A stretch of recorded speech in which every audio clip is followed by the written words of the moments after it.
President Biden will meet with top congressional leaders tomorrow as lawmakers work to avert a potential partial government shutdown by Friday's deadline.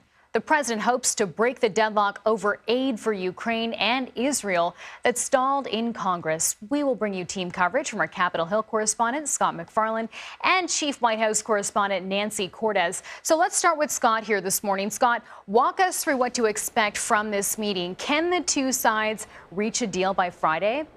They're going to need to have some breakthrough tomorrow because the clock is ticking toward Friday. Typically here in Congress, you need to have a bill that's formally introduced, perhaps on its way to the House or Senate floor 72 hours before a deadline because of all the parliamentary techniques and all the rules that are in place.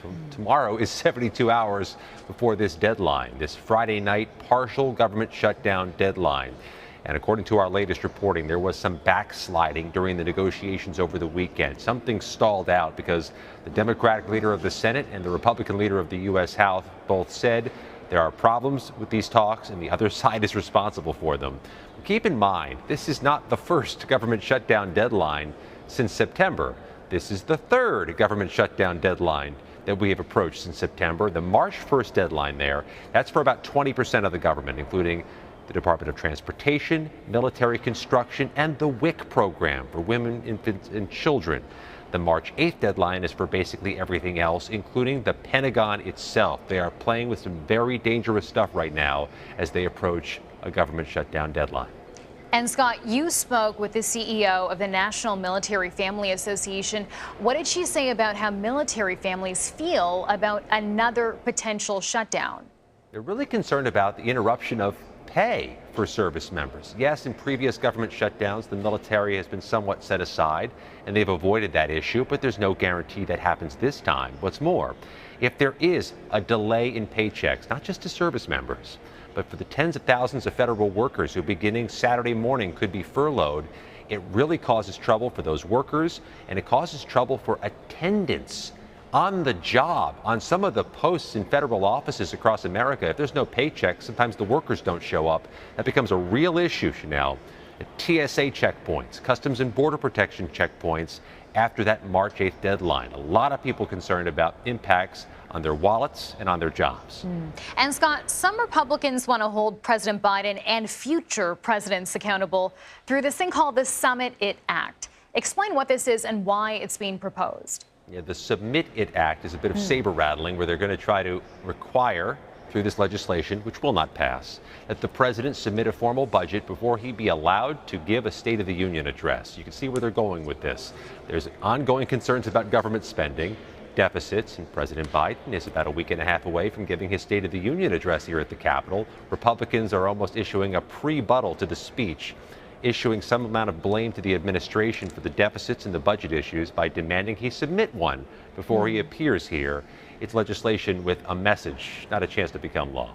Okay, lots to follow here, Scott. Thank you. And now let's bring in Nancy Cortez at the White House with more on this story. Nancy, as we mentioned, President Biden is set to meet with congressional leaders tomorrow. What's the focus there?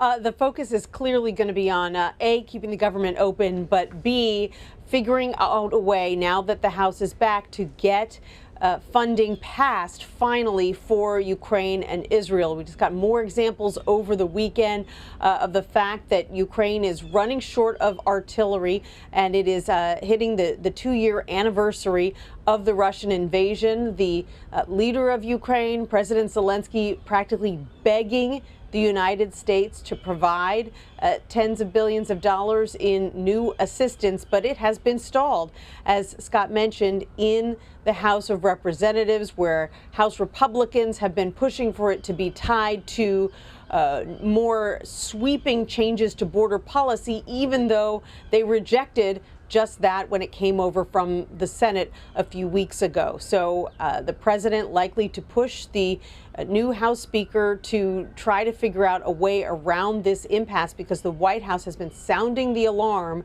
that if this assistance doesn't come through in the next few weeks, that Ukraine is really going to be left holding the bag and could lose more territory to the Russians.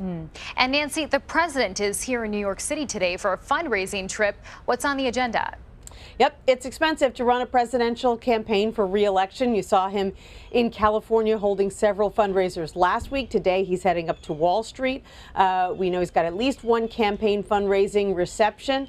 We don't typically get a lot of information beforehand about who he's raising money with, but a lot of deep pockets on Wall Street, so he'll be there all afternoon, coming back here to the White House this evening before that big meeting with congressional leaders tomorrow. And the president reportedly set to announce an order that would essentially protect American sensitive information from foreign nations. What more do we know about this? This is expected to come this week, reportedly in response to what has been a big issue that has been raised by privacy advocates, the fact that your personal information can be sold by data brokers to basically the highest bidder. And the concern is that that sensitive information, geolocation and the like, is being sold to adversaries like China and Iran. And so the president's set to crack down on that with an executive order later this week. Okay, Nancy Cortez, thank you.